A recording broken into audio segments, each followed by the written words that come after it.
Cavazos will also be uploaded for your use and for future use by students and other participants.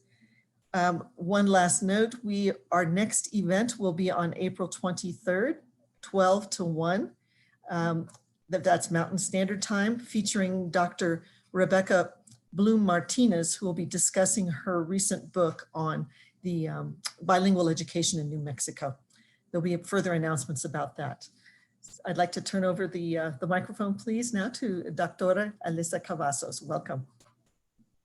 Thank you. Thank you so much, everyone. I'm so happy to be here with you all, and I appreciate the invitation to join this conversation with you all. Let me go ahead and share my screen. Okay.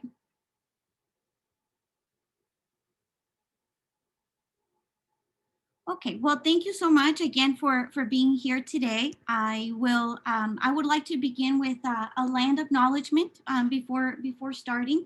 I would like to recognize and acknowledge the indigenous people of the Rio Grande Valley border region and the New Mexico area where the University of New Mexico sits.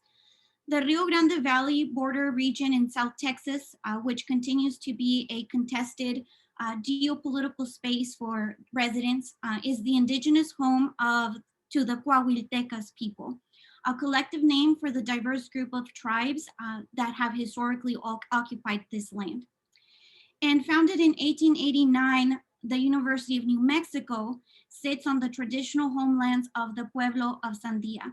The original peoples of New Mexico, Pueblo, Navajo, and Apache, have deep connections to the land and have significant contributions to the broader community statewide. We honor the land itself and those who remain stewards of this land throughout their generations, and also acknowledge our committed relationship to indigenous people. A land acknowledgement is an important part of social justice work and decolonial work that serves as a reminder that we are unsettled and contested land. This is an opening for all of us to reflect on how we can engage decolonial and indigenous movements, both in our teaching and in our community. I want to share with you two quotes from scholars in rhetoric and composition who define linguistic justice in their work. The first is a quote from Jerry Won Lee, who states, "Linguistic social justice entails confronting the inequitable discursive economies that afford disproportionate amounts of social capital to certain language practices over others." And April Baker Bell states, "As a pedagogy, linguistic justice places Black language at the center of Black students' language education and experiences. Telling children that white mainstream English is needed for survival can no longer be the answer, especially as we are witnessing Black people being mishandled, discriminated against, and murdered while using white mainstream English, and in some cases before they even open their mouths. As writers and writing teachers, we must be prepared to act on the racial injustices in our society to challenge systemic racism at all levels. And it starts with being reflective of our own nuanced language experiences, identities, and linguistic biases.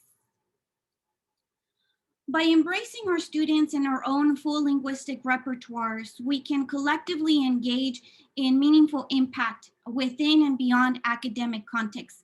Through a translingual writing lens, we can explore questions about power dynamics represented within our diverse languages and identities across communities of belonging, which would allow us to understand what it means to engage linguistic equity and challenge overt or tacit linguistic racism.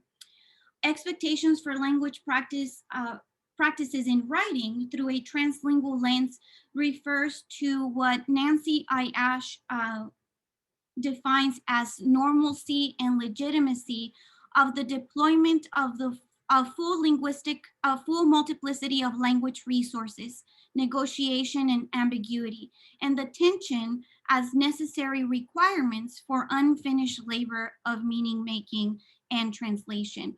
And I would like to call on this definition as we engage some of the questions that follow here. I invite you to remain open and engage and ask questions in a collegial manner and commit to at least one linguistically inclusive personal or pedagogical action that you can take. I have designed this Padlet here and created 3 columns on the Padlet, which I will go in a minute. You can scan it and I will post this in the chat, the link.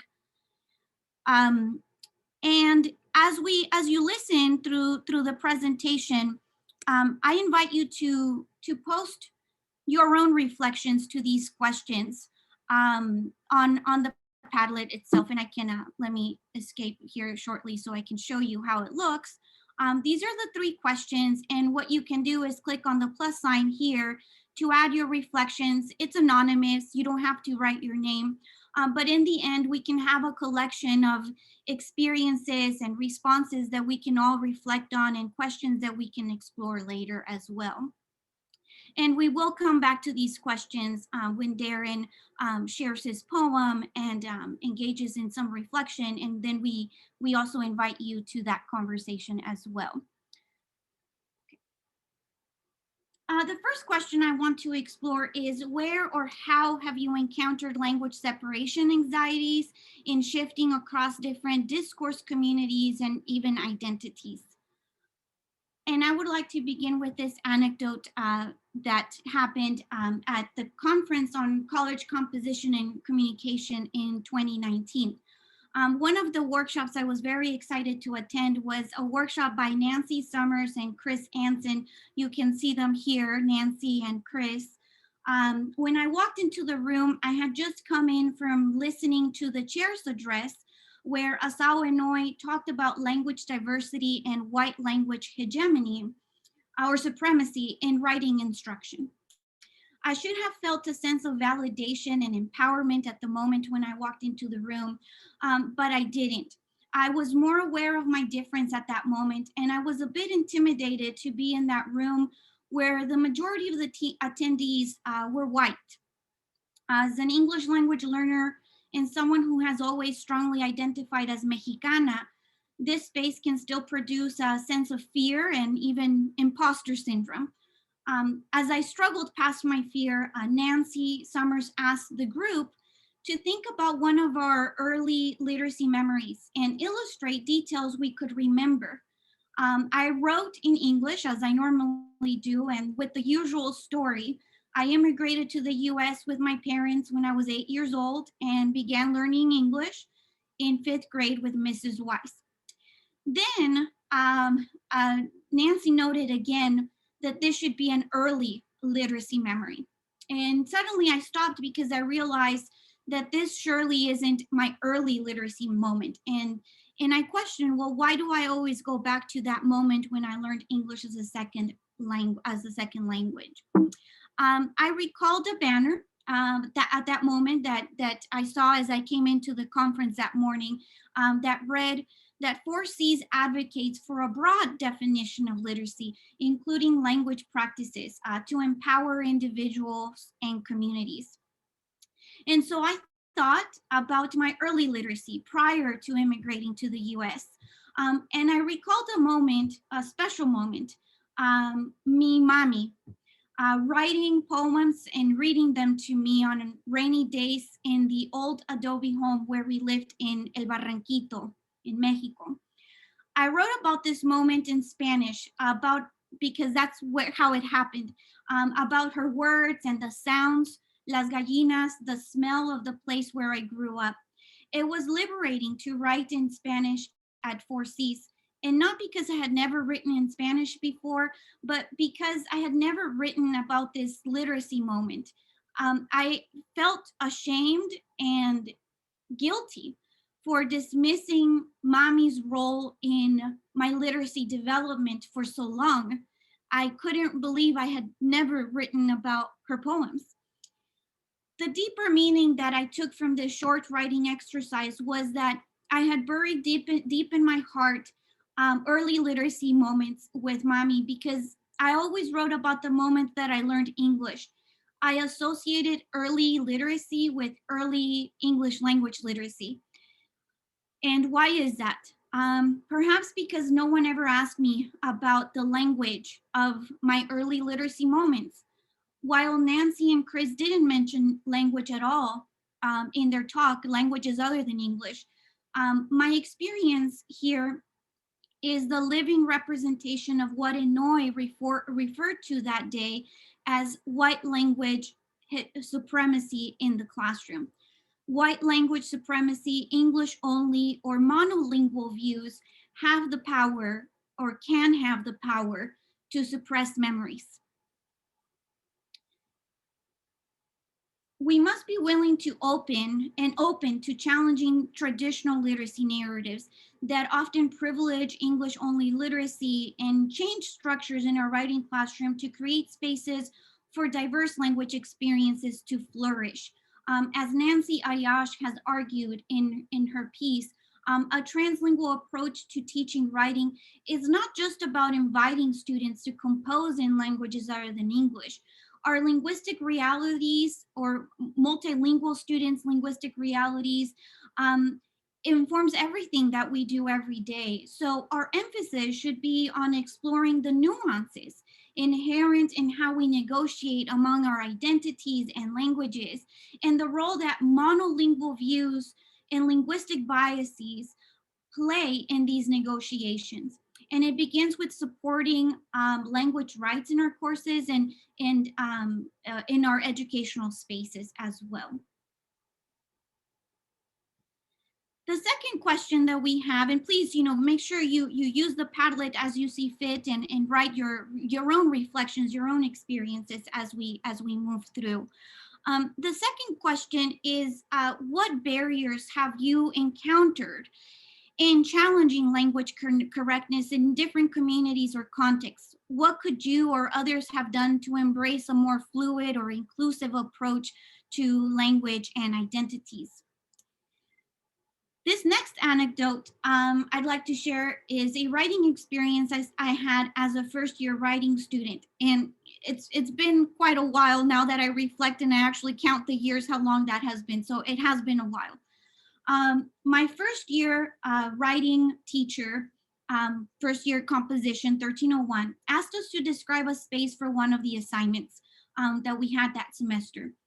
I described the grocery store where my parents worked, where my mommy still works, where I worked when I was a high school student. In fact, my mom took this picture for this presentation and that day that she worked there. The store sells products from Mexico and Latin American countries. As I wrote about the place for my essay, I included words in Spanish to reflect the essence of the place, such as colorido, aguacates, cabrito, ventas, agua fresca.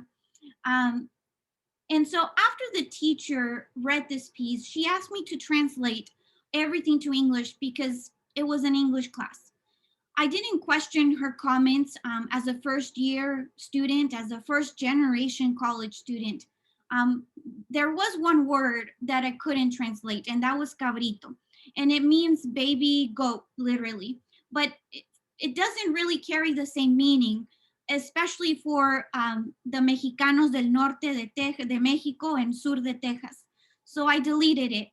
I was instructed to assimilate into a false monolingual ideology, a false monolingual view or perspective, despite what I now know were my purposeful attempts to merge languages, to make meaning of this space. My translated words did not do justice to the diverse, interactive, and familial place I was asked to describe. The language was not representative of the community space where I found so much familiarity and appreciation for my culture and my language. And in these and many other cases, we must alter our expectations for language correctness, and represent the reality of our day-to-day activities, and living within our communities of belonging. Our students are already rhetorically adept at making these shifts of languages and moving from one context to another. But we are missing many opportunities and reflective activities where we can think through how we engage in these linguistic choices and rhetorical shifts in different communities of belonging. It's at its core, translingual literacy practice recognizes that reflections on how we negotiate language choices within and across various communities of belonging lead to self-awareness about how our language and identities intersect. But most importantly, this process also helps us develop the tools we need to be able to navigate these choices, but also resist expectations when our identities and languages are violated and dismissed in favor of dominant monolingual ideological values or perspectives. The third question that we have, the third and final question here, is power dynamics that we may encounter in challenging linguistic standards. Where or how have you seen power dynamics at play when challenging language standards? And for this next reflection, I'd like to share a moment that we had just recently, and I'm still processing it.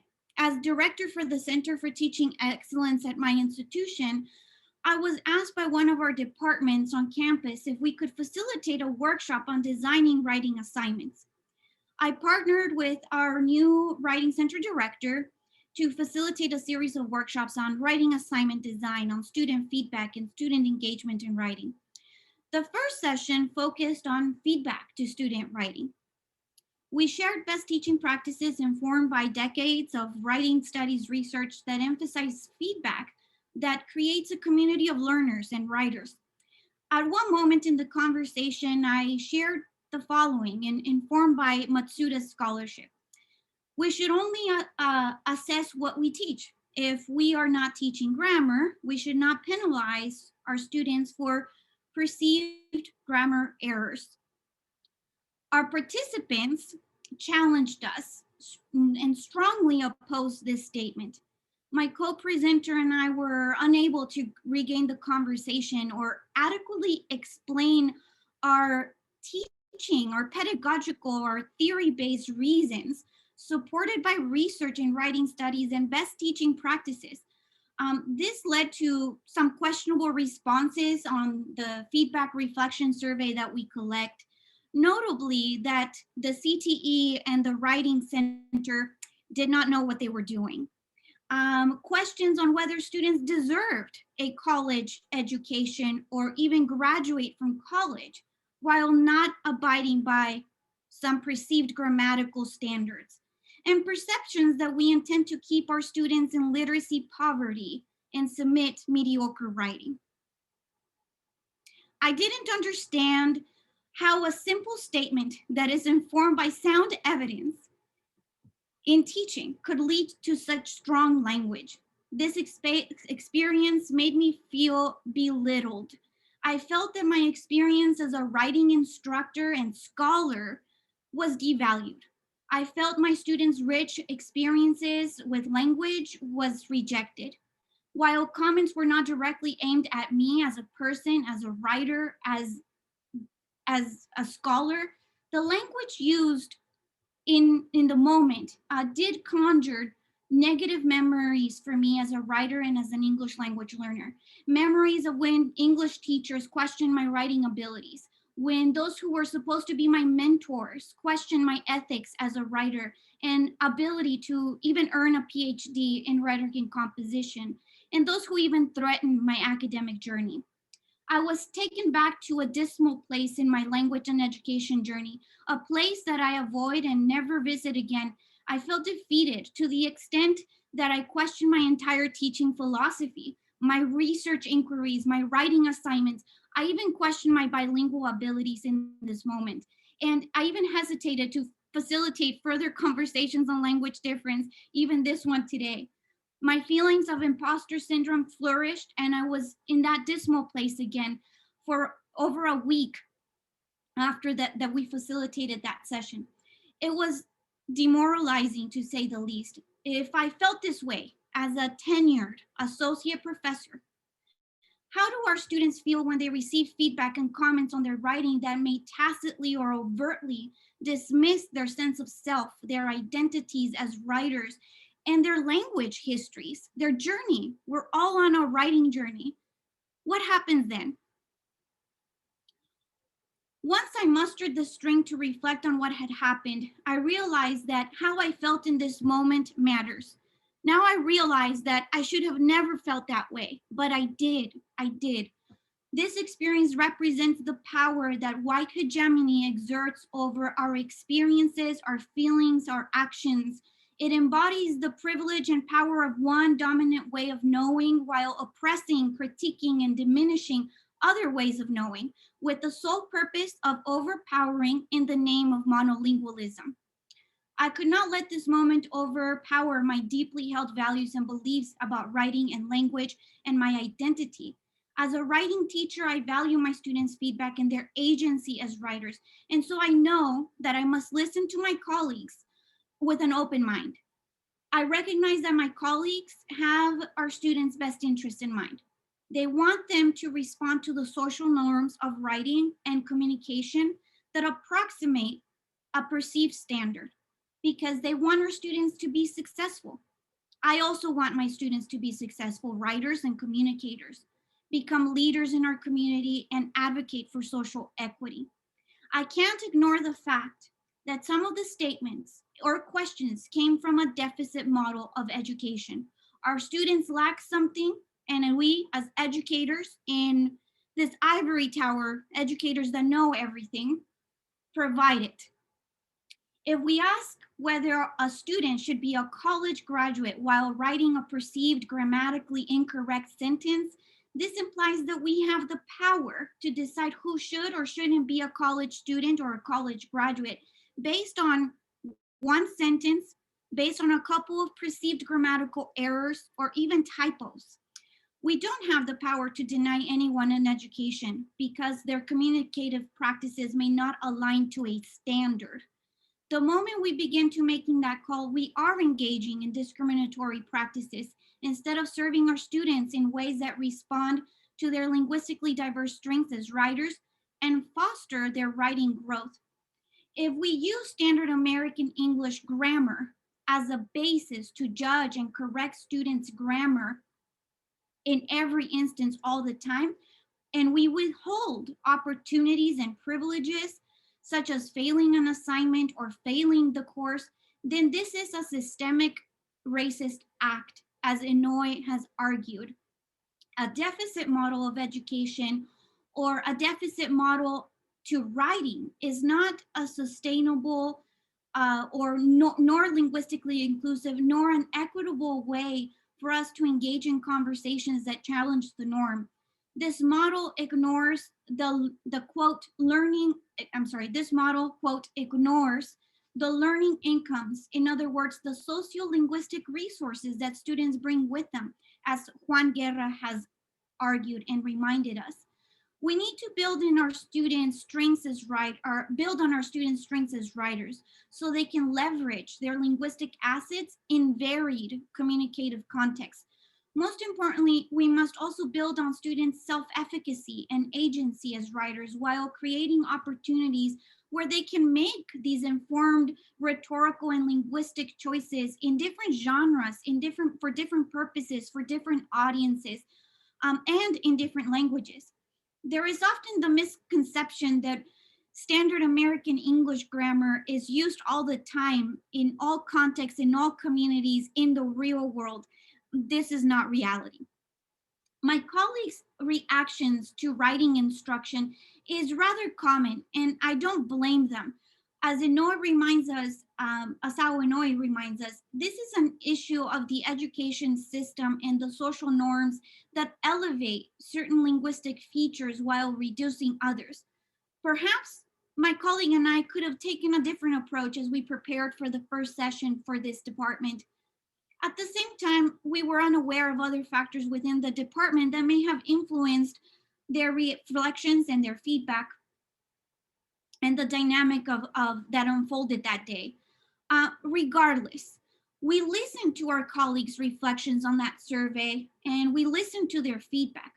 We not only adapted our subsequent teaching conversations to meet them where they are in terms of writing instruction, but we also resisted or supporting a view of writing and language difference that disempowers us and the writers that we collaborate with through our teaching and learning spaces. We adapted without necessarily compromising our expertise, our identities as Latina women writers, our teaching values, and our agency as writing scholars. Through a translingual literacy mindset, we can engage our students and our colleagues in conversations about the power dynamics at play in our education system that oppress some while privileging and celebrating others. I know that through these open conversations, we can advocate for linguistically diverse writers, linguistic agency and strengths and intentions and choices, and ensure that our students possess the language and the tools necessary to resist oppressive and racist educational systems and respond to the linguistic realities in our diverse communities of belonging. We I know there's probably a lot for us to process and think through. So I would like to, take us back to the Padlet for a moment and think about these questions from your own experience and your own perspective. And take the moment to reflect and think through your own positionality and questions you may have or things that you've been working on or reflecting on. As we do that, we would like to return to the Padlet, and Darren will reflect on his writing experiences as a teacher and as a poet, particularly through his piece titled All Boys with Cut Tongues. And then we invite you to share some of your own reflections as well.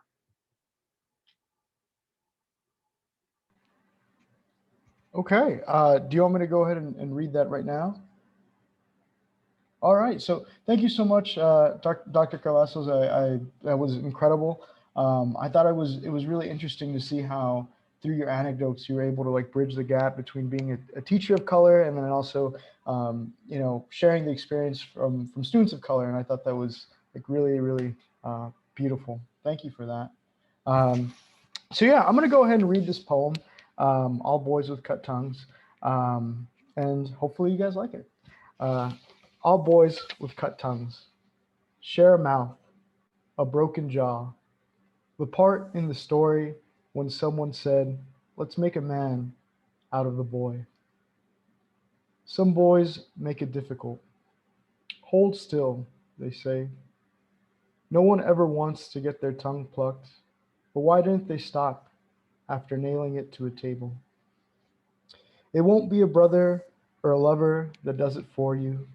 Let me be the boy that holds your jaw in place, saliva running down your chin, comiendo y follando, alcanzando el olvido. The tongues are cut, lined up, then dried, como mangos enchilados. Mmm, their teeth bite softly into the boy's tongue. Mmm, they say again, not knowing if they were heard. It wasn't supposed to happen to you, the boy's mother said one night, only to girls. This is the part of the story where the boy is held down and examined by the doctor, the part where the mother says, hold still, and so the boy does. What do you do with this boy? The boy speaks by pressing his lips together. Please answer. What do you do with the boy? Alrighty. So yeah, I mean, I guess I could reflect on the poem a little bit, and considering what Dr. Cavazos has shared with us, especially those anecdotes of experience. I think it's really important to be able to sort of engage with this monolith of culture, and be able to communicate that not only to like Anglo audiences, right? But be able to represent sort of your origins. There's a really interesting book that actually Dr. Kells introduced to me a little bit early on while I was at UNM, which is Traces of a Stream. And it talks about these different types of literacy that African American women have engaged with, considering slavery and now. And I thought about sort of these different literacies as I've been writing and thinking about sort of my family origin as farmhands and seeing like, well, how can I house experience through poetry that could communicate the importance of these events to not only like people like my family, but also, working within this institution of academia. So I think having intentionality is like really important. This poem utilizes some visual markers as a signpost, which sort of asks the reader to take a pause before leaping on to the next stanza. And I think it's important having those, I guess, multimodal components in your poetry. Now, as a poet, I felt that it's sort of, we're living in a post-truth world, so you have to give sort of evidence to your claims, right? That we exist, we have suffered, and our language practices and experiences matter. So I think incorporating pictures in poetry, incorporating evidence of our existence is really important. As we see now, there's an avant-garde, they call it the border guard movement, where it's a lot of avant-garde Latinx poets like J. Michael Martinez and Rose Alcala that are trying to sort of look at our histories and also reappropriate like legal text that belongs to the border in the Reagan era and onward. And I think that incorporating that text is a way of sort of I guess communicating the importance of our histories, but also examining like, hey, like this is something that happened, right? These are racist actions that were documented, and the public can have access to them, and we could examine them. And for whatever reason, they're not being brought to light. So I think poetry is a good way of not only reappropriating that sort of legalese and turning it into art, but also, again, going back to that idea of transcultural communication, right? I could show this poem to my mother and she would understand it, right? She would get it immediately because it's something that she experienced, right? In the same vein, someone from an institution could look at it and sort of see the complications with that language, right? And I think having that is going to be really important for the future. So, I mean, again, I think that what I do is valuable. I hope it's valuable, and I hope you guys like the poem. But I'll pass it back to Dr. Cavazos, and yeah, thank you guys for the opportunity to read. Thank you, Darren. Well, we invite you to reflect on both of our pieces here, and what we shared. Dr. Kells, I'm not sure if you'd like us to take a different direction with this. We could pull up the Padlet questions again, or open it up to questions, discussions, sharing. And let's open up to conversation with the group. May I speak? Yes, please. First of all, I'd like to say that I'm actually right now a postdoc at the University of New Mexico. I'm studying breast cancer, but I was born and raised in Brownsville. I'm from the Valley as well. I actually went to Bestedo Middle School. I graduated from Lopez High School, and I got my bachelor's at UTB right before it became UTRGV. So I'm from there. But the reason I say that is because as someone that's from the Valley, I can think of quite a few people who probably know mostly Spanish, who may be against some of the teachings that you've given us today. So with that in mind, what would you say to them? Because I can think of people like even in my own family who may not like it so much, but what would you say? Yes, no, it's something that we encounter, or I've encountered in my teaching and working with my students as well.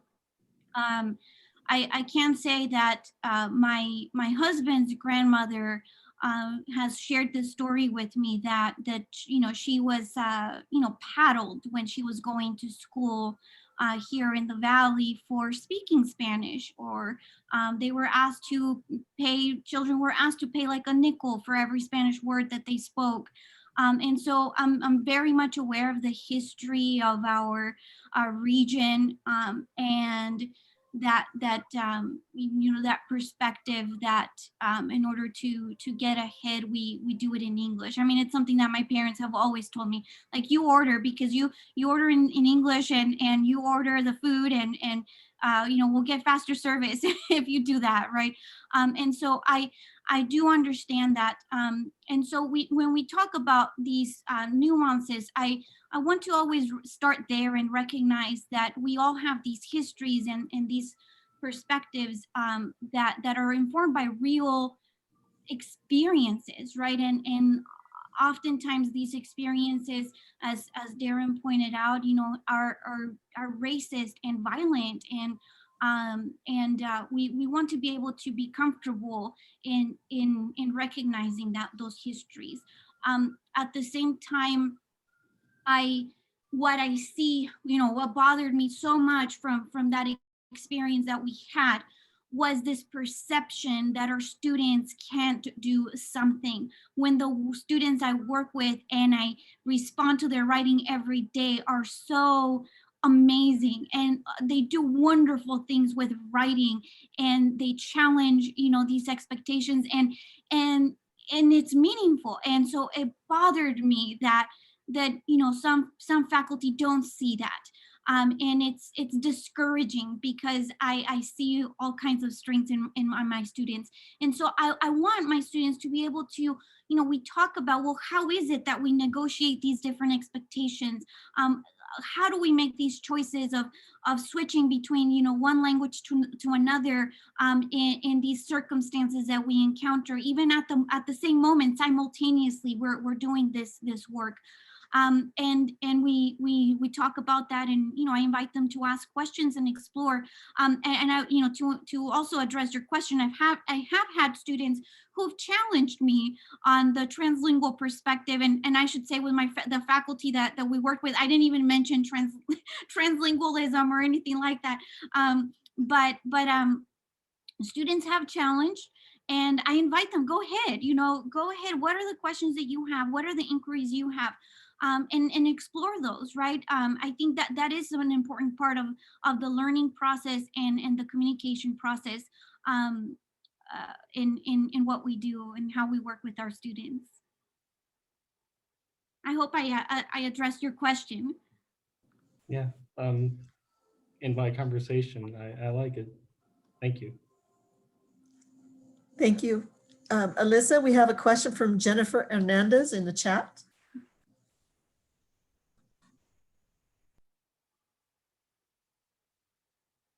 Mhm. Yes, thank you for that question. I do think that is an important piece of realization in what we do, and I feel like it's not just inviting them to code mesh or to use different languages when they write. I do think that is part of the work that we do, and we should, right? Especially as we invite our students to think about audience. And ensuring that audience more than likely is not always going to be an English-only monolingual audience. But in exploring those power dynamics, it's bringing those stories to the forefront. Those stories, like my experience with facilitating this workshop. And not because my colleagues have never ever challenged me before. I've had productive conversations with colleagues who have challenged me, who have even sat in my classroom and to have a look, well, what are you teaching students, right? And then we have conversations about that, but it's always been collegial in nature, right? Never like this moment. But it's bringing those experiences to the forefront, bringing, for example, my English teacher at 7th grade, I was failing that class, and she told my mom at a conference that she had with parents, right? She said, well, she'll never earn an A in an English class. She learned English as a second language. And that's just, fact, right? And so that's very discouraging, right? But that is a power dynamic there at play, right? From the teacher's perspective, saying this thing in English and then via a translator, which I think I translated that to my parent, to my mom, and it's discouraging, right?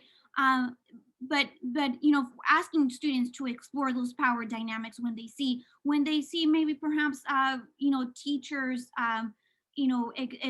making comments on their writing for particular sentences or perceived grammatical issues. I think that's another important note, as well, to take account that some of these times it may not be a grammar error.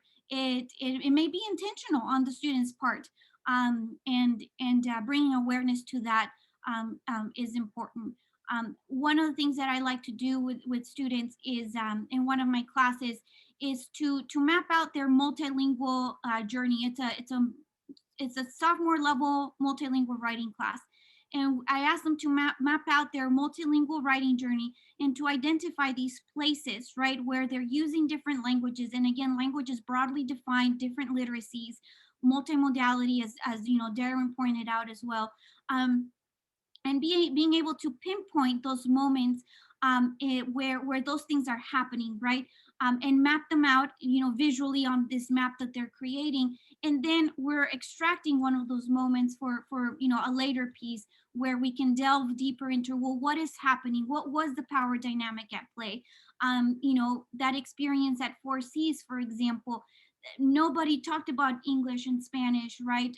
Or any other languages other than English, right?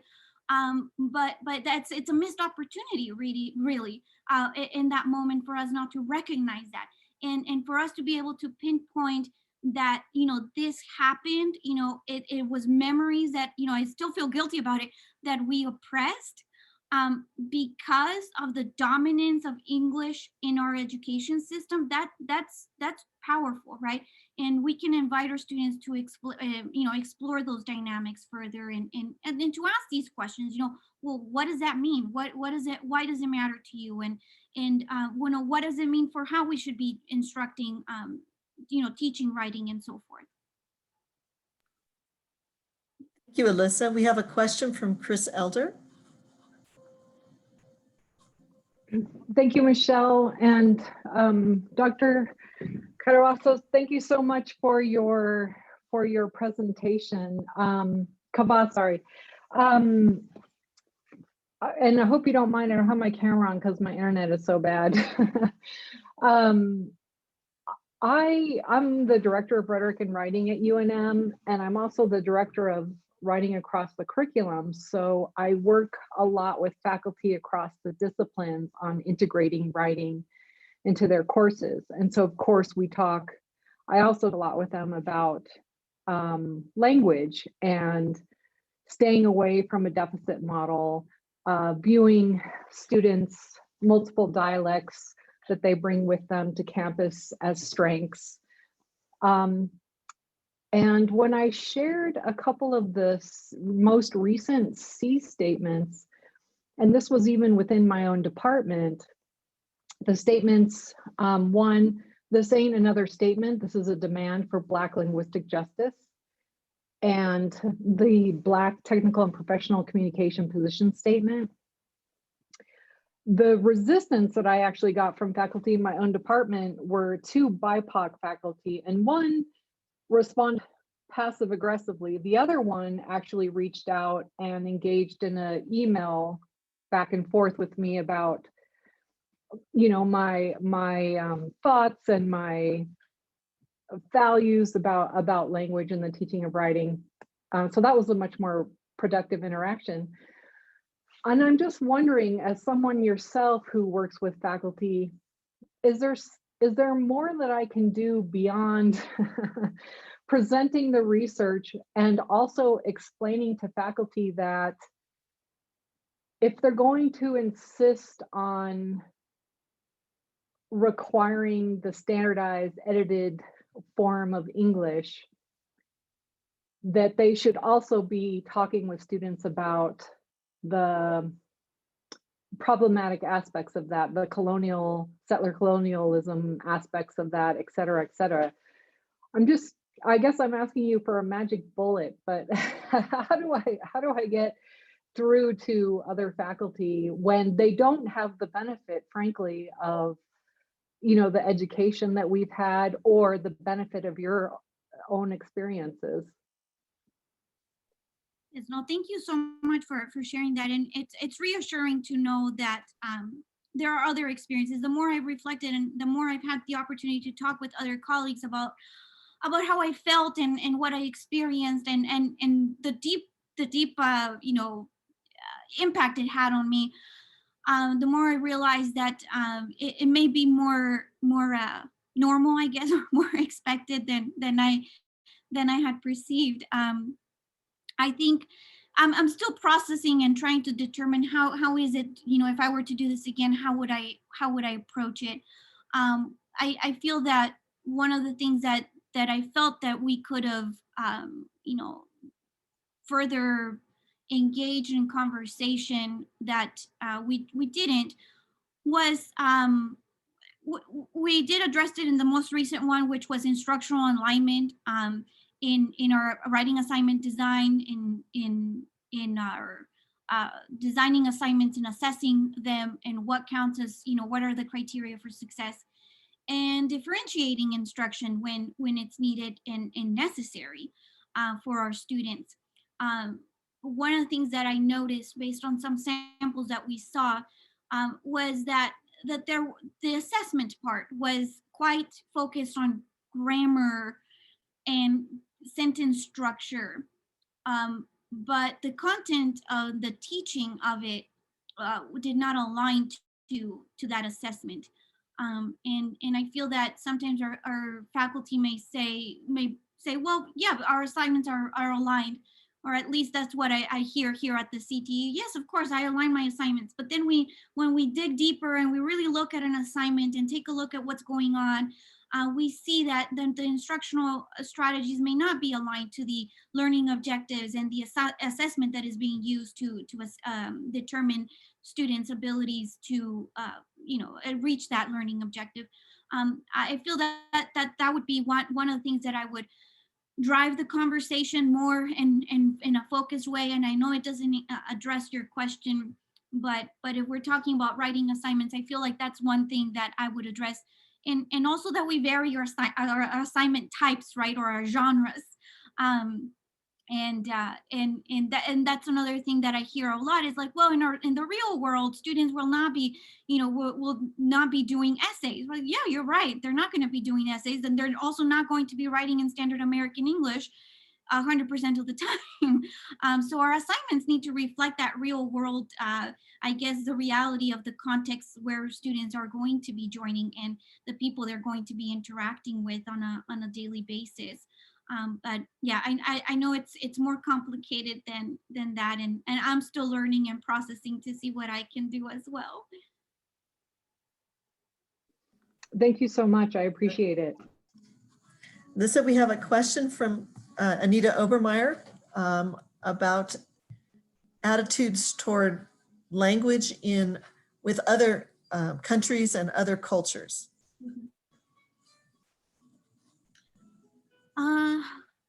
Yes. I'm uncertain because I'm not familiar with the scholarship or the research. I can say that some faculty from our department, or my Department of Writing and Language Studies, we have engaged in conversations about perceptions of Spanish and using Spanish correctly in the language, in a standard way. I have also seen faculty try to challenge that as well in the work that they're doing in the type of discussions that they're having students do, and being more open to the way students process content in those Spanish classes. that perhaps, you know, maybe they are drawing on English or Spanglish in order to process learning and meaning making. But personally, I'm not too familiar. I don't know if there's anyone here in the meeting that perhaps does have some experience with this question. Dr. Cavazos, I keep wanting to put an R in your name. I'm sorry. Dr. Cavazos, I was just, Anita's question reminds me, because I often work abroad and often in Central America, and I was working in Panama on Panama Bilingüe. It was a new program that President Varela had established, and he had support from the US Embassy and the State Department there to help develop a bilingual Spanish-English curriculum at the single pedagogical university in the country. And so I was invited to come down and work with the teachers to develop this curriculum. And what I found is over 50% of the students enrolled at this pedagogical institute were from the 5 different, you could say, reservations in the country. And so most of them spoke an indigenous language as their first language.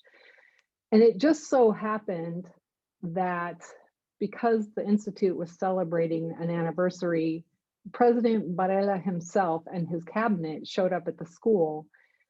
And, you know, I had the opportunity to communicate to his cabinet that, well, you actually should be calling this Panama trilingue or multilingue, because by focusing just on Spanish and English, you're undervaluing and erasing the importance of indigenous languages to these instructors and students. Not that I had any impact on how they continued with that program, but I felt, as somebody coming from, I guess you could say, the outside, I felt I didn't have anything to lose by expressing that opinion or that thought. I think indigenous languages are often threatened by dominant languages, no matter the country or the dominant language.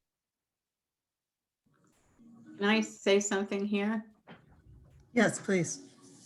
I'm Rebecca Bloom Martinez, and I teach at UNM in the College of Education in bilingual education. And I've had some experience with Mexican teachers, and I'm talking now about the K-12 experience, not only professionally, but in my family. And I think that there is a very definitive attitude amongst Mexican teachers that standard Spanish should be used, that it should be used correctly, that spelling should be appropriate, and so forth.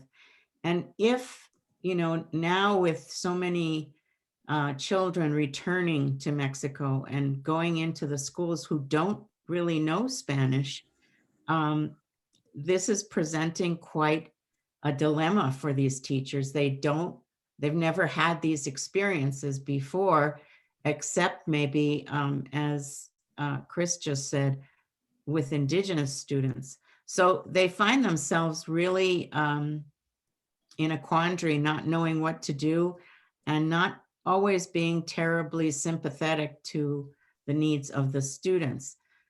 But one thing I would like to add that is kind of, I think goes to the I guess the kind of nationalist tendency in Mexico is those who disparage translanguaging or code switching as pochos, which is a word that's used quite a bit, especially on the border. It's often a defense mechanism against the United States, and that this is a kind of stance that's taken you know, we will use our language and use it well. We don't need English. We don't, you know, you are in a sense, if you are adopting English in this way, you are in a sense not being as truly Mexican as you should be. So I don't know if that adds to the conversation, but I thought I would add my experiences. Yes, please. Yeah, I wanted to, you know, sort of in a way, the reason I asked this question is because I wonder if it's just a large, I know this is the world we live in, but if it's just also a larger phenomenon, and Professor Hernandez has kind of confirmed that a little bit, and the background that I have as being transnational myself is that my sister-in-law in Germany, for instance, who teaches middle school, has children in her classroom from 16 different nationalities. Is basically from 16 different language backgrounds. You know, she has, you know, most Germans are partially polyglot, but you cannot expect a teacher to know 16 other languages, like Uzbeki and other things like that. And because of the major recent migrations into Germany, my nephew, who is actually a newly minted lawyer and practices immigration law, through his college experience, you know, taught him, I mean, took Arabic classes so he could tutor Arabic immigrants or Arabic speaking immigrants in, you know, German, so that they would be successful in the school system. So I know, and then Germany itself has 13 different dialects, and I grew up in one of them, and that was always vying with the quote unquote dominant language and such. So again, I think I see this as a large, you know, issue, and I have always said, I should say that, you know, when we talk about race, class, and gender, I've always, in my own language classes that I teach, I always say that language is the fourth pillar. It isn't just race, class, and gender we should be talking about. We should also be talking about language, because, you know, people very strongly, and me included, identify with language, and you know, as a polyglot and all that myself. So, and how do these languages stack up, and how are they employed? How are they, you know, deployed, if you like, in many ways. So it is a fascinating subject, and I just wanted to shine a maybe slightly broader light on it than the, you know, immediate surroundings that we are dealing with. Yeah. Thank you. Thank you so much, Anita, and to everyone. We are at 1 o'clock, and I know a number of folks have other classes and meetings. We can continue this conversation on April 23rd with Rebecca Bloom Martinez and her co-editor, Mary Jean Lopez, on bilingual education in New Mexico, which will certainly extend to other national attitudes around language as well. Thank you, everyone. And a special thanks for Alyssa Cavazos. What a beautiful job and what a beautiful presentation. It's an honor to feature you today. Thank you very much for having me. Thank you. And thank you, Anita, for hosting this event.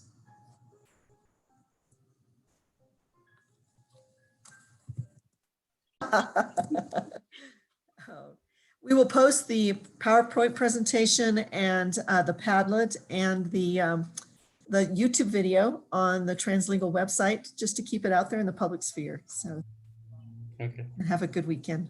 Thank you, Emmanuel, for joining us. thank you.